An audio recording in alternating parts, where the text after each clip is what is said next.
الحمد لله رب العالمين والصلاة والسلام على سيد المرسلين وعلى آله وأصحابه أجمعين.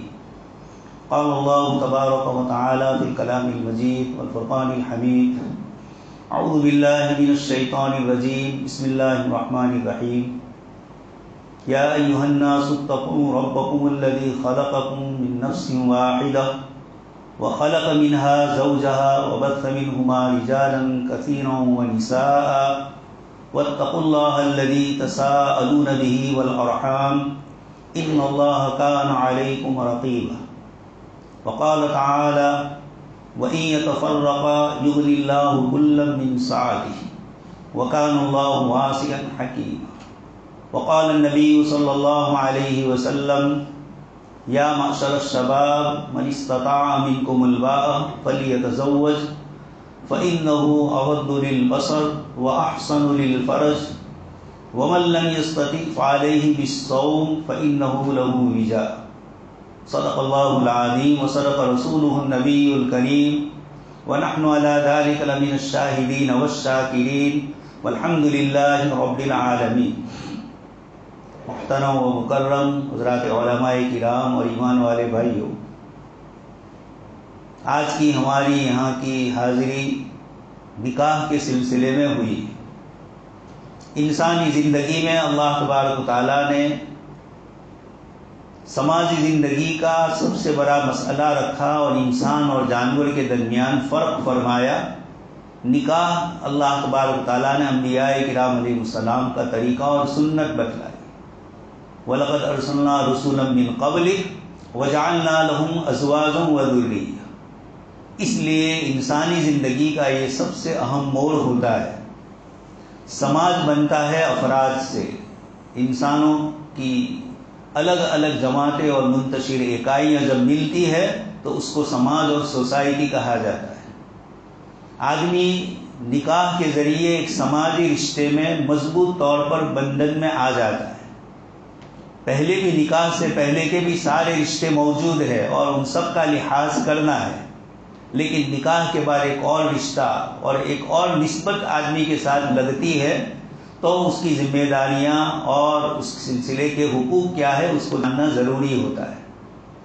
کلام پاک کی جن دو آیات کی میں نے آپ کے سامنے تلاوت کی، دونوں آیتوں میں اللہ تبارک تعالیٰ نے تقویٰ کا ذکر فرمایا. پہلی آیت تو نکاح کے سلسلے کی وہ آیت ہے جو جناب نبی اکرم صلی اللہ علیہ وسلم نکاح کی مجلس میں پڑھتے تھے. یا ایھا الناس اتقوا ربکم. سارے انسانوں سے کہا جا رہا ہے، تقویٰ کا حکم دیا جا رہا ہے، اور پھر مومنین سے خصوصی طور پر تقویٰ کا حکم اللہ پاک کی طرف سے دیا جا رہا ہے. تو پہلی وہ آیتیں جن کا نکاح سے تعلق، یہ تینوں آیتیں تقویٰ کے اوپر ہی شروع ہوتی ہے، تقویٰ پر ختم ہوتی ہے. آمنوا اتقوا اللہ وقولوا قولا سدیدا اور آمنوا اتقوا اللہ حق تقاتہ. تینوں آیتوں میں اللہ تبارک تعالیٰ نے تقویٰ کا حکم دیا، اللہ سے ڈرنے کا. ایک تو اللہ سے ڈرنے کا معاملہ عقائد کا ہوتا ہے، بندے اور خدا کے درمیان کا تعلق ہوتا ہے، اور پھر وہ عبادتوں کے ساتھ شامل ہو کر اور زیادہ تقویٰ کو پختہ اور مضبوط کر. اور ایک تقویٰ کا تعلق سماجی زندگی سے، جہاں اللہ پاک نے معاملات اور معاشرات، سماجی مسائل اور لین دین کے مسائل کو جہاں قرآن نے ذکر فرمایا وہاں بار بار تقویٰ کا ذکر فرمایا. حتیٰ کہ میاں بیوی ایک دوسرے کے مسائل پیچیدہ ہو جائے اور سارے صلح کے راستے ختم ہو جائے اور آخری درجے میں جب طلاق کی نوبت آئے تب بھی قرآن کریم نے فرمایا فَإِمْسَاكٌ بِمَعْرُوفٍ او تسریح بِإِحْسَان. اور سورہ طلاق میں ان مسائل کو ذکر کر کے تقویٰ کی بنیاد پر 5 انعامات اللہ پاک نے ذکر فرمائے. تو نکاح کی ابتدا میں بھی تقویٰ کا حکم، اور اگر انتہائی آخری درجے میں طلاق کی نوبت آئے تب بھی مردوں کو فرمایا فَإِمْسَاكٌ بِمَعْرُوفٍ او تسریح بِإِحْسَان. پہلے 2 طلاق کا ذکر ہے، اس کے بعد یہ آیت میں تیسری طلاق کا ذکر ہے. اسی لیے صحابہ نے پوچھا کہ اللہ کے نبی صلی اللہ علیہ وسلم، قرآن نے 2 طلاق کا تو ذکر فرمایا، تیسری طلاق کا کہاں ذکر ہے؟ آپ نے فرمایا فَإِمْسَاكٌ بِمَعْرُوفٍ او تسریح بِإِحْسَان. یہ او تسریح بِإِحْسان یہ تیسری طلاق. تو اللہ تبارک و تعالیٰ نے ان دونوں موقعوں پر ہمیں تقویٰ کا حکم دیا، اللہ پاک سے ڈرنے کا حکم دیا. اور حضرات علماء محدثین فرماتے ہیں کہ تقویٰ ایک لفظ ہے اور اللہ پاک کی طرف سے نبیوں سے بھی مانگا گیا، ہم سے بھی اس کا مطالبہ کیا گیا، لیکن ہر موقع کا تقویٰ اس عبادت اور اس معاملے کے ساتھ وابستہ ہو کر اپنی الگ شان پیدا کرتا ہے. اللہ پاک نے فرمایا لَن يَنَالَ اللَّهَ لُحُومُهَا وَلَا دِمَاؤُهَا وَلَٰكِن يَنَالُهُ التَّقْوَىٰ مِنكُمْ. اسی طرح حج کے سفر میں جا رہے ہیں وَتَزَوَّدُوا فَإِنَّ خَيْرَ الزَّادِ التَّقْوَىٰ. وہاں بھی اللہ پاک نے تقویٰ، اللہ کا خوف اور خشیت، یہی وہ چیز ہے دنیا میں جو انسان کو گناہوں سے روک سکتی ہے. رات کے اندھیرے میں الاسم ما حاق فی صدری، گناہ وہ ہے جو تیرے دل میں خطر محسوس کروائے. حضرت ماعز اسلمی رضی اللہ تعالیٰ عنہ اور حضرت غامدیہ رضی اللہ تعالیٰ عنہ، ان حضرات سے گناہ ہو گیا، بے چینی اور بے قراری ہوئی، اور بار بار آپ صلی اللہ علیہ وسلم کی مجلس میں حاضر ہو کر حضرت ماعز اپنے گناہ کا اقرار کرتے ہیں. 4 مرتبہ اقرار کرنے کے بعد بھی آپ صلی اللہ علیہ وسلم پوچھتے ہیں ابھی کا جنون، کیا تم یہ بات ہوش و حواس کے ساتھ کہہ رہے ہو یا کچھ تمہاری عقل میں فطور ہے، دماغی توازن تمہارا بیلنس ٹھیک نہیں ہے دماغ کا؟ اس صحابی نے فرمایا کہ نہیں اللہ کے رسول، میں پورے مکمل حواس کے ساتھ بات کر رہا ہوں. یہ آدمی اپنے آپ کو سزا کے لیے پیش کر رہا ہے. یہ وہ تقویٰ ہوتا ہے جس میں آدمی کے دل میں خطر محسوس ہوتی ہے. اس لیے قرآن کریم نے جن جن جگہوں پر تقویٰ کا ذکر فرمایا ان میں نکاح اور طلاق کے مسائل معاملات کے ہیں، اور بات یہ ہے کہ یہ دو، ایک مرد اور ایک عورت سے اس کا تعلق. بسا اوقات ایسا ہوتا ہے کہ عورت مجبور ہے، شوہر کی طرف سے آنے والی سختیوں کو، تکلیفوں کو، مصیبتوں کو وہ برداشت کر لیتی ہے، اس لیے کہ مستقبل آنے والے دنوں میں وہ سمجھ رہی ہے کہ میری موافقت اور میری مدد کون کرے گا. مجبور ہوتی ہے تو پھر وہ سہ لیتی ہے چیز. وَإِنِ امْرَأَةٌ خَافَتْ مِن بَعْلِهَا نُشُوزًا أَوْ إِعْرَاضًا فَلَا جُنَاحَ عَلَيْهِمَا أَن يُصْلِحَا بَيْنَهُمَا صُلْحًا.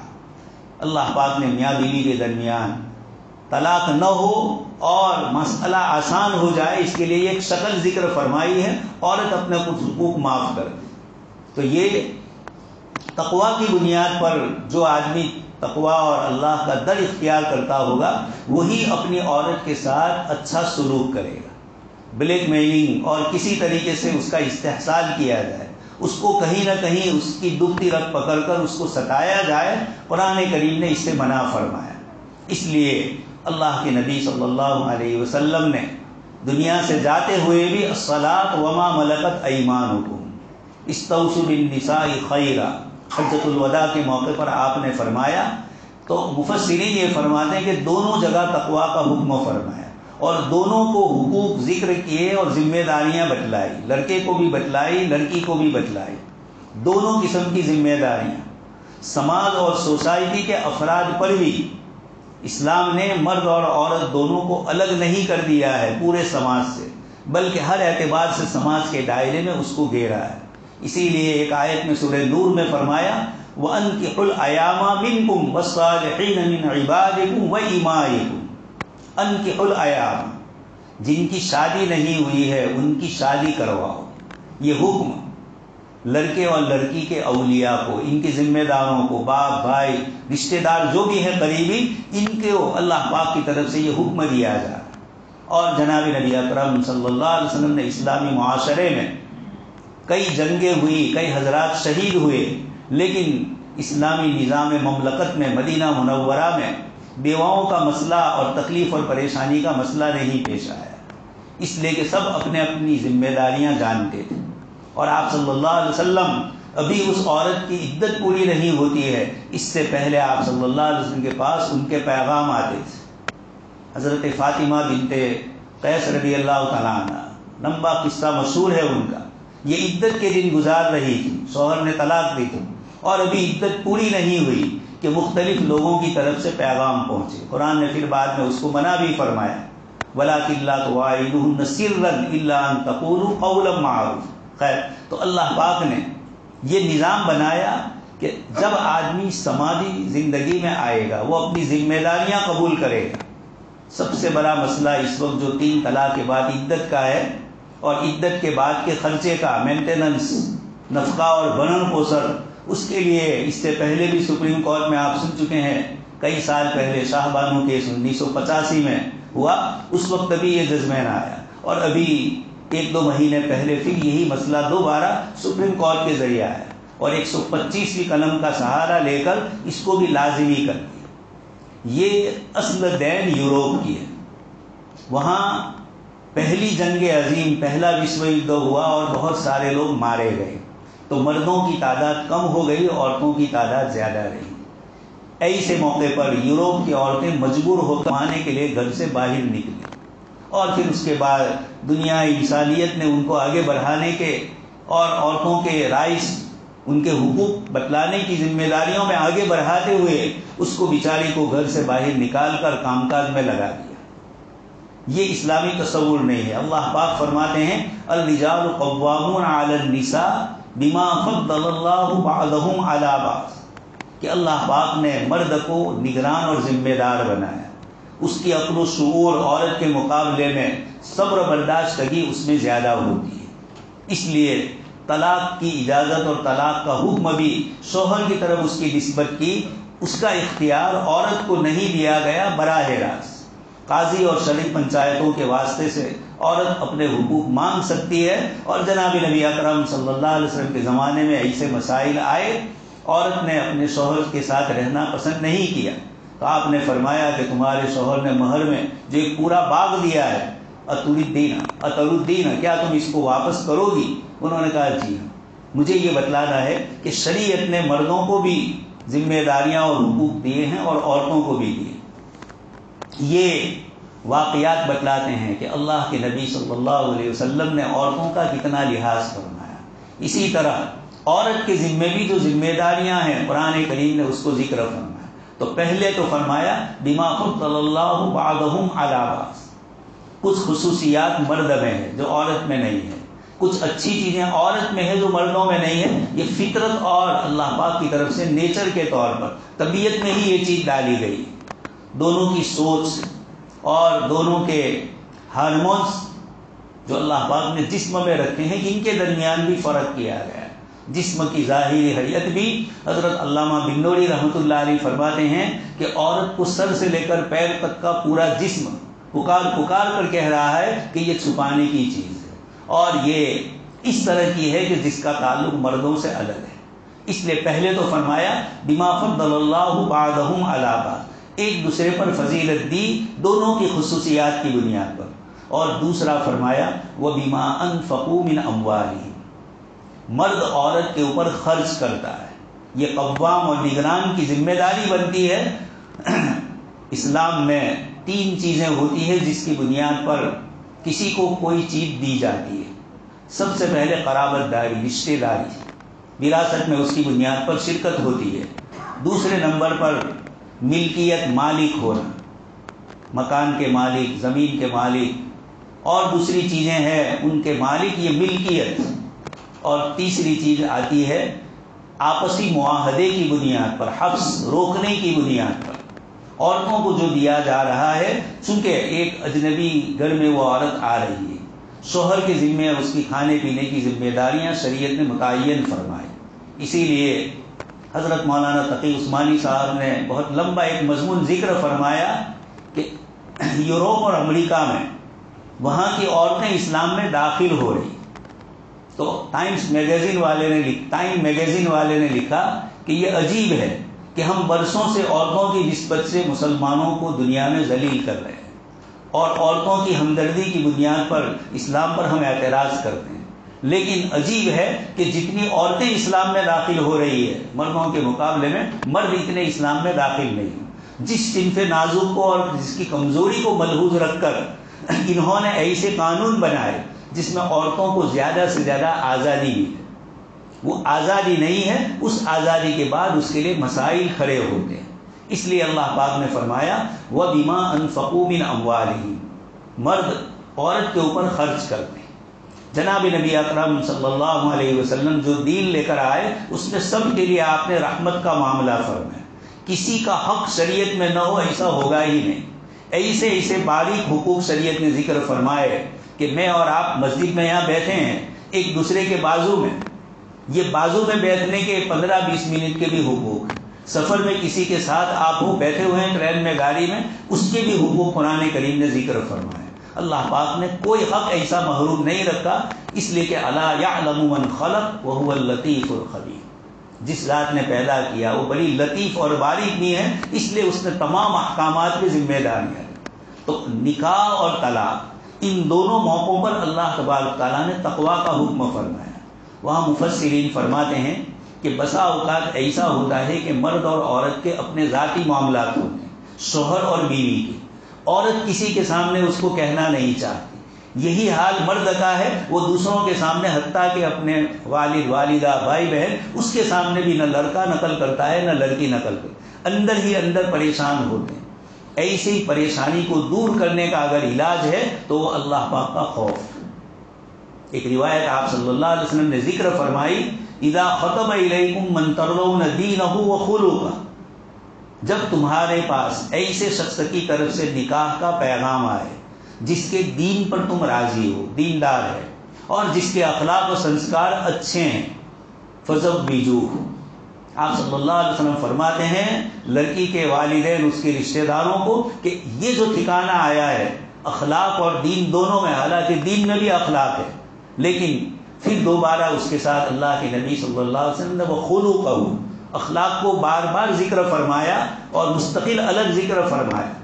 آپ صلی اللہ علیہ وسلم کی اس روایت میں آپ نے فرمایا کہ اگر صحیح اور اچھا ٹھکانہ ملتا ہے اور تم اس کو اس بنیاد پہ پسند نہیں کرتے ہو، تمہاری سوچ مال و دولت، حسب نسب، خاندان، اس طرح کی خوبصورتی کوئی اور چیز ہے، تو اللہ کے نبی صلی اللہ علیہ وسلم فرماتے یہ آیا ہوا جو رشتہ صحیح ہے، آپ نے اس کو قبول نہیں کیا، الا تفعلوہ تکن فتنۃ فی الارض وفساد عریض، تو پھر روئے زمین پر اچھے لوگوں کو لڑکیاں نہیں ملے گی. تمہاری لڑکی کسی دوسرے گھر گئی، اس کا پیمانہ دین اور اخلاق نہیں ہے، دنیاوی ہے، تو پھر کسی نہ کسی دن لڑکی کو پریشانی ہوگی، اور ایک سماج کا ایک فرد پریشان تو پورا خاندان پریشان.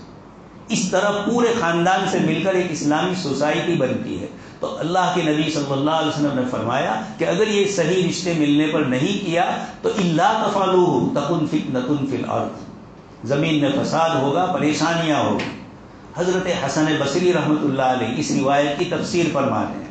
وہ فرماتے ہیں کہ اگر لڑکا دیندار ہے، تقوی والا ہے، اللہ سے ڈرنے والا ہے، تو تمہاری لڑکی کے ساتھ اگر اس کا اچھا سلوک ہے تب تو وہ سلوک بھی اور تقوی بھی اس کو روک رہے گا، کسی طرح وہ اس پر ظلم اور زیادتی نہیں کرے گا.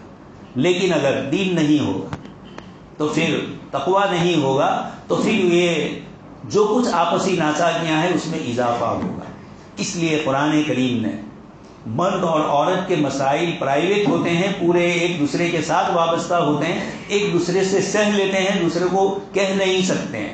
ایسے موقع پر تقوی ہی وہ چیز ہے جو آدمی کو اللہ کا خوف دلا کر اس کو دین کی طرف متوجہ کرے گی. اگر وہ اپنی بیوی کو ستا رہا ہے، تعلقات میں کچھ کمی کر رہا ہے، تو اللہ کے نبی صلی اللہ علیہ وسلم کی اس روایت نے بتلایا کہ یہ تقوی اگر ہوگا، اللہ کا خوف صرف اللہ پاک کی ذات عالی سے نہیں، اللہ پاک کی تمام صفات، انہی صفات میں اللہ پاک نے اپنے آپ کو احکم الحاکمین فرمایا ہے، فیصلہ کرنے والا.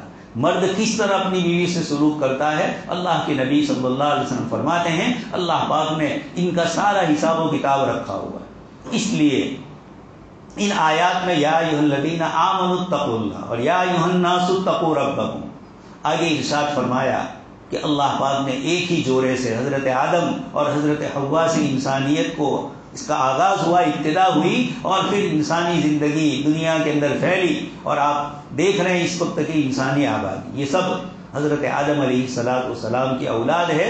ان کے درمیان آپس میں اللہ تبارک تعالیٰ نے فرمایا من نفس واحدہ، ایک ہی نفس سے حضرت آدم علیہ السلام سے حضرت حوا، اور پھر ان سے پورا اولاد کا سلسلہ جاری فرمایا.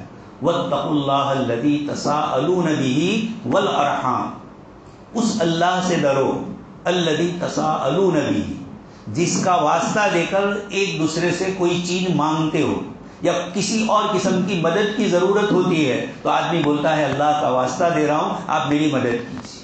تو اللہ پاک فرماتے ہیں اس اللہ سے ڈرو جس کے واسطے سے تم دوسروں سے مانگ رہے ہو. اور پھر فرمایا والارحام، اور سیلا رحمی، رشتہ داری، اس کو برقرار رکھا جائے. شادی بیاہ اس لیے ہوتے ہیں کہ دو رشتے جڑتے ہیں.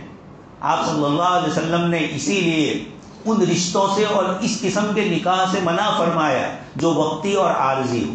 کانٹریکٹ نکاح ہوتا ہے، نکاح متعہ پہلے زمانے میں ہوتا تھا جس میں چند سال تک کے لیے دونوں ایک دوسرے کے ساتھ رہتے ہیں اور پھر ایک دوسرے سے علیحدہ ہو جائے.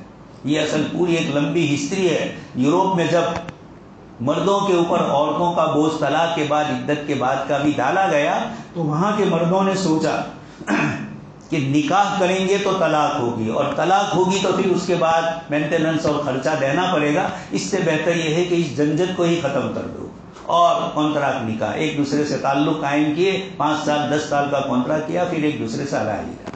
یہ بولنے میں تو بہت آسان ہے لیکن یوروپ نے اس وقت اس طریقے کو جو اپنایا اور وہاں جو پریشانیاں اس کی بنیاد پر ساری پتری ان کی سماجیات کی گاڑی پر سے اتر چکی ہے، اب ان کے قابو اور کنٹرول میں نہیں. اللہ پاک نے اس کا علاج فرمایا وَبِمَا أَنفَقُوا مِنْ أَمْوَالِهِمْ. جب مرد کما کر اپنی بیوی کو اگر خرچ کرے گا وہ احسان سمجھے گی اور پھر اس کے بعد وہ ان کے ساتھ تعلقات میں استواری رکھے گی. یہ شریعت مطہرہ ہے. ایک ایک حکم کو، ایک ایک مسئلے کو ذکر کر کے ہم میں سے ہر ایک کو اس کے حقوق اور ذمہ داریاں بتلائی گئی. لیکن اس وقت پریشانی کہ مسلم سماج اور مسلم سوسائٹی میں جو آپسی مسائل کو جاننے والا سلسلہ ہونا چاہیے. ہماری لڑکی اجنبی گھر جا رہی، اس کے کیا مسائل ہے، وہاں جا کر اس کو کیسے رہنا ہے. اسی طرح لڑکے نے شادی کی تو لڑکا اپنی بیوی کے ساتھ کس طریقے سے رہتا ہے. یہ بھی ذمہ داری ماں باپ کی ہوتی ہے. حضرت عبداللہ بن عمرو بن عاص رضی اللہ تعالیٰ عنہ نکاح ہو گئے. صوفی صاحب تھے، اپنی بیوی سے صحبت اور قریب نہیں ہوتے تھے. حضرت عمرو بن عاص رضی اللہ تعالیٰ عنہ اس کو دیکھ رہے تھے. پھر ایک مرتبہ اپنی بہو سے پوچھ بھی لیا تو انہوں نے کہا عبداللہ بہت اچھے آدمی ہے، مسلسل ذکر اور عبادات اور نماز میں لگے رہتے ہیں. یہ بیوی کی طرف سے شکایت تھی. حضرت عمرو بن عاص رضی اللہ تعالیٰ عنہ نے آپ صلی اللہ علیہ وسلم کو شکایت پہنچائی. آپ نے بلایا اور پوچھا کہ عبداللہ کتنی نماز پڑھتے ہو، کتنے روزے رکھتے ہو. یہ ساری عبادتوں کا ان کا جو ٹائم ٹیبل تھا حضور نے پوچھا اور پھر اس کو کم کروایا اور پھر فرمایا ان لنفسک علیک حقا، اس جسم اور باڈی کا بھی حق ہے کہ اس کو تھکا نہ دیا جائے. اسی طریقے سے ان لزوجک علیک حقا، تمہاری بیوی کا بھی تمہارے اوپر حق ہے. اس لیے اس وقت کی پریشانیاں یہ ہے، دیہاتوں میں بھی اور شہروں میں بھی ہمارے نوجوان رات کو لمبی لمبی رات تک کہیں ہوٹلوں پر، کہیں چوڑوں پر، کہیں موبائل لے کر ہوٹلوں پر بیٹھ جاتے ہیں اور گھر کی فکر اور گھر کا خیال نہیں کرتے. اس کی بنیاد کے اوپر سماجی مسائل میں کچھ پریشانیاں اس نہج سے بھی آنا شروع ہو چکی ہے.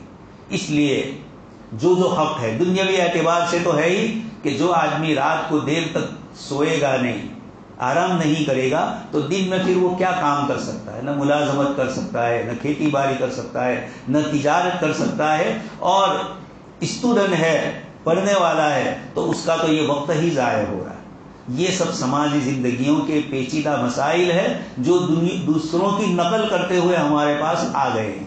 اس لیے سماجی زندگی کے اندر ہم ایک دوسرے کے حقوق ادا کرنے والے ہو جائیں، ایک دوسرے کا لحاظ کرنے والے ہو جائیں. میرے ذمے کیا ہے؟ صحابہ کرام کو آپ صلی اللہ علیہ وسلم نے ایک مرتبہ ایک صحابی نے شکایت کی کہ اللہ کے نبی صلی اللہ علیہ وسلم اگر ہم پر ایسے حاکم مسلط ہو جو ہمارا حق ادا نہ کرے، ہم پر ظلم کرے، تو ایسے موقع پر ہم کیا کریں؟ آپ صلی اللہ علیہ وسلم نے فرمایا تمہاری جو ذمہ داری ہے اس کو ادا کرو. یہ فرق ہے اس وقت کی دنیا اور اسلامی دنیا میں. آپ صلی اللہ علیہ وسلم نے برداشتگی کا حکم فرمایا اور آج کی دنیا کے اندر حقوق ہے بھی یا نہیں ان کو بھی حق سمجھ کر دوسروں سے وصول کرنے کی کوشش ہو رہی. یہی 3 طلاق کے بعد عدت والا مسئلہ، عدت کے بعد والا، یہ بھی انہی میں سے ہے. اور اس طرح کے کئی مسائل ہیں جو لوگوں کے درمیان رائج ہے یا حکومتوں کی طرف سے مسلط کیا گیا ہے. ایسے قانون میں انسان جب حقوق ادا نہیں کرتا ہے، ذمہ داریاں کا لحاظ نہیں کرتے ہیں دونوں طرف سے، تو پھر ناچاکیاں ہوتی ہیں۔ مال و دولت کی بنیاد پر لڑکیاں گھروں میں رہتی ہے، بھرن پرسوں کے حق کا دعویٰ کرتے ہوئے اپنے شوہر کے حقوق ادا نہ کرے اور اس سے پورا وصول کرنے کی کوششیں ہو رہی ہیں۔